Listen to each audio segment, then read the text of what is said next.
Hello YouTube, I hope you're not sick of seeing my CAN bus gauges. Here is another one.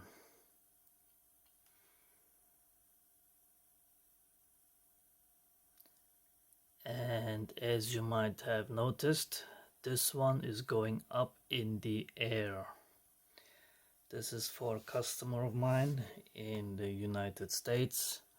Sorry that it took this long, but it's done and it will be shipped. So this is my color V gauge, CAN bus color V gauge, or however you want to call it, Pro.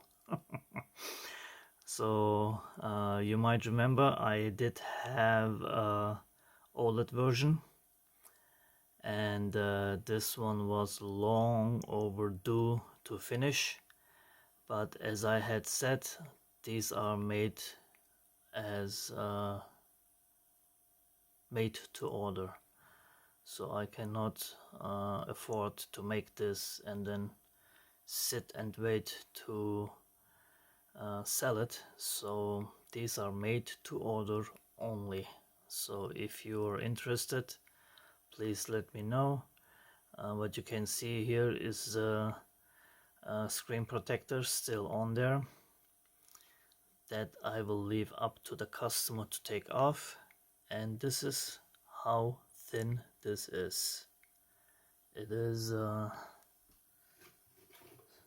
it's so thin that I cannot use screws on both sides, so I have nuts on the back, and this whole thing without the screws is 6 millimeters thin.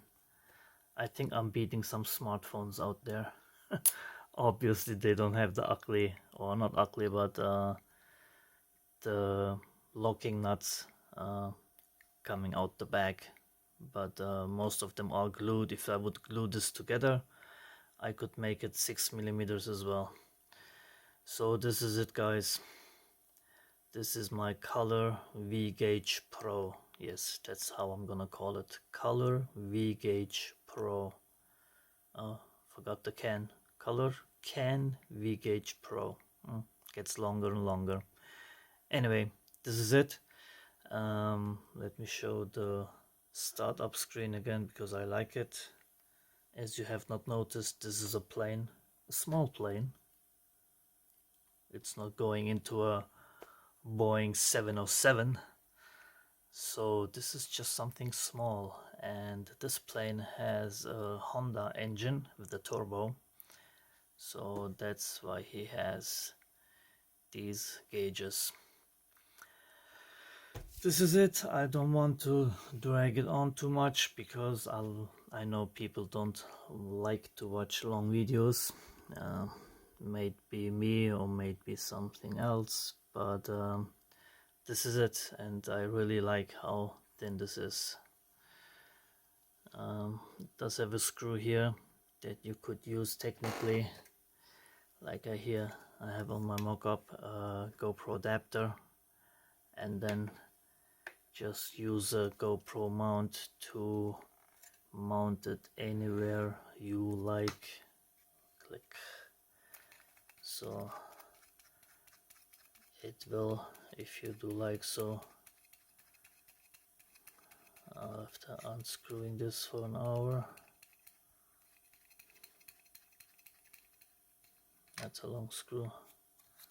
It will come like this. This is a GoPro type mount, and then you can use any shoe or mounting option GoPro or aftermarket stuff offers, and just mount it anywhere you like, securely, might I add. So anyway, I won't screw this in here, but this is how it looks like if it's not unfinished, or if it's unfinished or not finished, depending how you see it. So this is it, and I do like it, I have to say. I'm debating with myself if I should replace my OLED version V gauge with this one with the color, or use the 2-inch. Well, actually the 2-inch I will use anyway. I made a new screen for it, just as a side info. Anyway, I'm not sure if I'm gonna replace the older version with this one. I just might. Anyway, thanks for watching, and I wish everybody a great week. Stay safe,